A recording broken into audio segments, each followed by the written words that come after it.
Hi అండి, అందరికీ నమస్తే. వెల్కమ్ టు ఈ అమ్మ చేతి వంట. ఈరోజు రెసిపీ ఏంటంటే చికెన్ పకోడా. సండే స్పెషల్ అండి. ప్రతిరోజు ఇంట్లో చికెన్ తెస్తూనే ఉంటాము, చేస్తూనే ఉంటాం, తింటూనే ఉంటాం. మేము చేసేది మీకు వీడియోగా పెడతా ఉంటాను.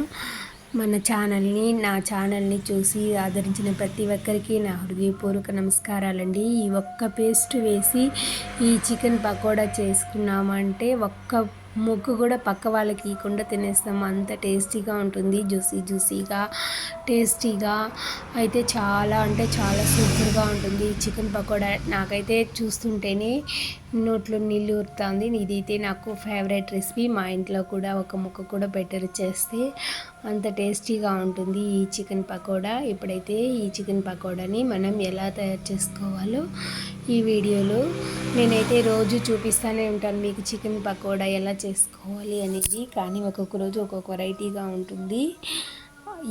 ఈ విధంగా ఈ టిప్స్ ఫాలో చేసినారంటే చికెన్ పకోడా అనేది ఒక్కరే లాగిచ్చేస్తారు, అంతా బాగుంటుంది. మరి ఇంకా లేట్ ఎందుకైతే ఈ చికెన్ పకోడా ఎలా చేసుకోవాలైతే నేను చూపించేస్తాను. ఫస్ట్లో నేనైతే ఇక్కడ ఒక పావు కేజీ కంటే తక్కువగానే అల్లం అయితే బాగా వాష్ చేసుకొని ముక్కలు అయితే కట్ చేసుకున్నాను. ఒక 4 వెల్లుల్లి గడ్డలు అయితే తీసుకున్నాను. పై పొట్టు తీయకుండా చుట్టూ ఉన్న పట్టు మాత్రం వలిచేసి ఇలా చేసుకుంటేనే పేస్ట్ అయితే టేస్ట్ కూడా బాగుంటుంది. ఇలా మిక్సీకి వేసుకొని ఒక డబ్బాలో స్టోర్ చేసి ఉంచుకున్నామంటే చిన్నపిల్లలకు కానీ పెద్దవాళ్ళకి కానీ మంచు కాలం జలుబు దగ్గు అలాంటివి ఏది రాకుండా, ఎందుకంటే మనం దీంట్లో ఎక్కువగా అల్లం యూస్ చేస్తుంటాం కాబట్టి ఒక పప్పులో తప్ప మిగతా అన్ని రెసిపీలో అయితే టమాటా రెసిపీ, ఆలు recipe, chicken recipe, mutton recipe, fried రైస్కు అన్నిటికీ మనం దీన్ని యూస్ చేసుకోవచ్చు. ఇది అయితే 1 మంత్ వరకు స్టోరేజ్ ఉంటుంది. మనం ఫ్రిడ్జ్లో పెట్టుకుంటే ఒకసారి చేసుకుంటే ఇంట్లో అన్ని కూరలకైతే అవైలబుల్గా వాడచ్చు. ఆ పేస్ట్ ఒక్కటి వేస్ట్ చేశారంటే చిన్నపిల్లలకి ఆకలి ఎత్తడం కానీ, టేస్ట్కి అయితే ఒక ముక్క తిని 4 ముక్కలు తింటారు, అంత టేస్టీగా ఉంటుంది. ఆ విధంగా పేస్ట్ తయారు చేసి ఉంచుకోవడం వల్ల నేనైతే ఇక్కడ 1 కేజీ చికెన్ని 3 టైమ్స్ వాష్ చేసుకొని, మనం చికెన్ పకోడా జ్యూసీగా రావాలి అంటే చికెన్ని వాష్ చేసుకొని 1/2 అవర్ అయితే ఉప్పు నీటిలో వేసి పెట్టుకొని ఉంచుకున్నామంటే చికెన్ టేస్ట్ బాగుంటుంది, త్వరగా కుక్ అవుతుంది, జ్యూసీగా ఉంటుంది. నేనైతే సాల్ట్ నీళ్ళల్లో 1/2 అవర్ కారం వేసి మార్నింగ్ తెస్తే బాగా కలిపి సాల్ట్ కారం వేసి ఫ్రిడ్జ్లో అయితే పెట్టేస్తాను. ఇప్పుడు 12 o'clock అయితే తీసి అందులో కార్న్ఫ్లవర్ 1 కప్పు, మైదా 1 కప్పు, కారం అయితే ఆల్రెడీ వేసేసినాను కాబట్టి కొంచెంగా అయితే వేసుకున్నాను. క్యారెండర్ పౌడర్ అంటే కొత్తిమీర, ధనియా పౌడర్ అయితే 1 స్పూన్ వేసుకున్నాను.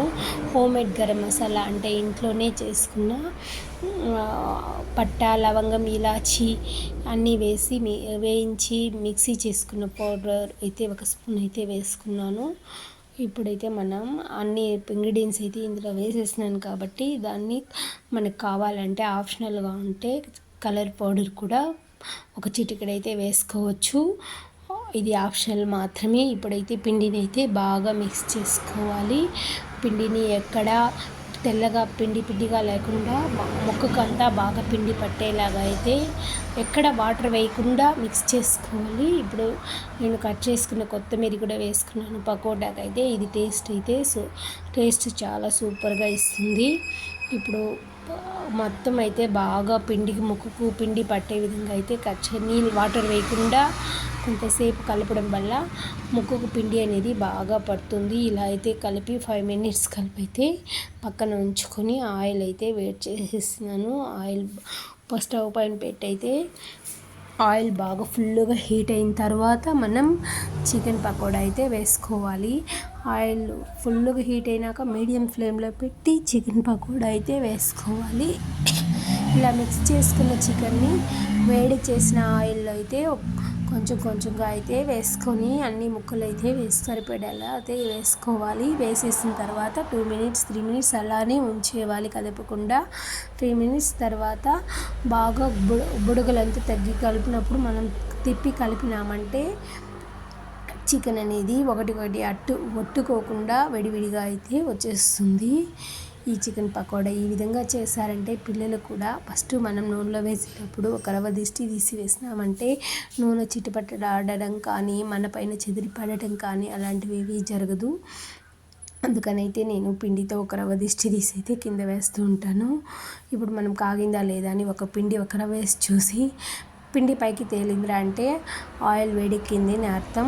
అప్పుడైతే మనం చికెన్ అయితే వేసుకోవాలి. చికెన్ వేసుకున్న తర్వాత 2 నిమిషాలు వదిలేసి తర్వాత కలుపుకొని మీడియం ఫ్లేమ్లో పెట్టుకోవాలి. ఇప్పుడు హై ఫ్లేమ్లో పెడితే చికెన్ అయితే కలర్ మారుతుంది కానీ లోపలైతే చికెన్ ఉడకదు.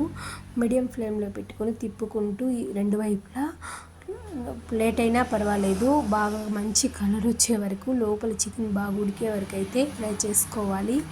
ఈ విధంగా చేస్తే చికెన్ పకోడా తినని వాళ్ళంటూ ఎవ్వరూ ఉండరు. చిన్నపిల్లలు కూడా ఒక ముక్కకి 4 ముక్కలు తింటారు, అంత టేస్టీగా ఉంటుంది. ఈ చికెన్ పకోడా మీరు తప్పకుండా ట్రై చేయండి. ట్రై చేసి మీకు ఎలా కుదిరిందో తప్పకుండా కామెంట్ బాక్స్లో కామెంట్ చేయండి. మన ఈ వీడియోకి తప్పకుండా ఒక లైక్ చేయండి. మన ఛానల్ని సబ్స్క్రైబ్ చేసుకోండి ప్లీజ్. ఇంత మంచి రెసిపీలు పెట్టినా